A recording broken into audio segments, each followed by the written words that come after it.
Assalamualaikum warahmatullahi wabarakatuh. Perkenalkan, nama saya Makfiratul Najwa. Saya di sini akan mempresentasikan sebuah PPT yang berjudul Personal Branding. Oke, di slide pertama yaitu ada personal branding. Personal branding adalah memfokuskan belajar pada kolaborasi, kerja tim, dan networking. Materi ini menjelaskan bagaimana seorang membangun citra positif agar dikenal dan dihargai oleh orang lain. Di slide kedua ada learning objective, yaitu tujuan pembelajaran. Yang pertama, memahami pengertian personal branding. Yang kedua, menjelaskan pentingnya personal branding. Yang ketiga, mengidentifikasi unsur-unsur personal branding yang kuat. Yang keempat, membangun citra diri yang positif. Dan yang kelima, menerapkan personal branding dalam kehidupan akademik dan profesional. Di slide yang ketiga ada word up, yaitu pertanyaan pembuka. Apa yang orang lain pikirkan tentang diri kita? Bagaimana kita menampilkan diri di media sosial? Apa yang membuat kita berbeda dari orang lain? Tujuannya agar mahasiswa mulai merefleksikan citra dirinya. Oke, di slide keempat ada what is personal branding. Personal branding adalah proses membangun dan mengelola cara orang lain melihat serta mengingat kita, yang mencakup citra diri atau image, reputasi, nilai-nilai, identitas. Di slide kelima ada why is personal branding important, yaitu manfaat personal branding. Yang pertama, meningkatkan rasa percaya diri. Yang kedua, membuka peluang baru. Yang ketiga, meningkatkan citra profesional. Yang keempat, membuat orang mudah mengingat kita. Yang kelima, meningkatkan kredibilitas. Dan keenam, mendukung perkembangan karir. Oke, di slide keenam ada personal branding in daily life, yaitu personal branding terlihat dari yang pertama, cara berbicara. Yang kedua, unggahan media sosial. Yang ketiga, sikap di kelas. Dan keempat, gaya komunikasi. Yang kelima, penampilan dan perilaku. Dan keenam, prestasi akademik. Artinya, personal branding berbentuk dari kebiasaan sehari-hari. Dan slide yang ketujuh adalah elemen of personal branding. 5 unsur utamanya. Yang pertama, identity, siapa diri kita. Yang kedua, values, nilai dan prinsip yang dianut. Yang ketiga, skills, kemampuan yang dimiliki. Yang keempat, personality, cara berinteraksi dengan orang lain. Yang kelima, reputation, penilaian orang terhadap kita. Di slide ke-8 ada positif dan negatif branding.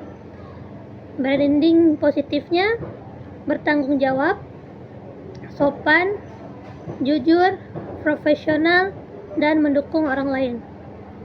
Kalau branding negatif, tidak dapat diandalkan, kasar, tidak jujur, ceroboh, dan toksik.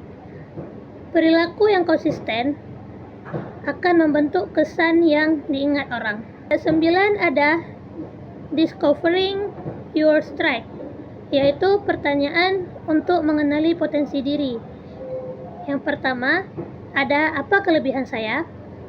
Yang kedua, keterampilan apa yang saya miliki? Yang ketiga, hal apa yang dihargai orang dari saya? Yang keempat, apa yang membuat saya unik? Yang kelima, saya ingin dikenal sebagai apa? Dan di slide ke-10 ada building confidence, yaitu kepercayaan diri yang membantu seseorang. Yang pertama, berkomunikasi dengan jelas. Yang kedua, menyampaikan ide. Yang ketiga, membangun kepercayaan. Yang keempat, memimpin tim. Dan yang kelima, memberikan kesan positif. Dan yang ke-11 adalah communication and branding. Komunikasi mencerminkan personal branding seseorang. Komunikasi yang baik meliputi bahasa yang sopan, berbicara dengan jelas, mendengarkan secara aktif, sikap positif, dan menghormati orang lain. Slide ke-12 di sini ada digital personal branding, yaitu banyak orang menilai kita melalui media sosial. Platform yang dapat digunakannya adalah LinkedIn atau profesional, Instagram atau visual dan personal, yang ketiga TikTok atau kreativitas, yang keempat YouTube, konten video. Slide ke-13 adalah tips for social media branding, yaitu cara membangun citra positif di media sosial. Adanya membagikan konten yang bermanfaat, menggunakan bahasa yang sopan, berhati-hati saat berkomentar, membuat profil profesional, dan menunjukkan keterampilan dan prestasi. Dan slide ke-14 adalah personal branding for student. Mahasiswa dapat membangun personal branding dengan bergabung dalam organisasi, mengikuti lomba, membuat proyek, menjadi pembelajar aktif, atau mengembangkan kemampuan komunikasi. Slide 15 adalah common mistake in personal branding, yaitu kesalahan yang harus kita hindari: berpura-pura menjadi orang lain, menggugah konten yang tidak pantas, tidak konsisten, mengabaikan etika komunikasi, dan mencari perhatian dengan cara negatif. Slide ke-16 yaitu authenticity in personal branding. Personal branding yang kuat harus honest atau jujur, konsisten atau konsisten, natural atau alami, genuine atau tulus, aslian, lebih dipercaya daripada kesempurnaan. Slide ke-17 ada real life example, yaitu contohnya seorang mahasiswa aktif membagikan konten edukatif, sopan dalam berkomunikasi, dan saling mengikuti kegiatan akademik.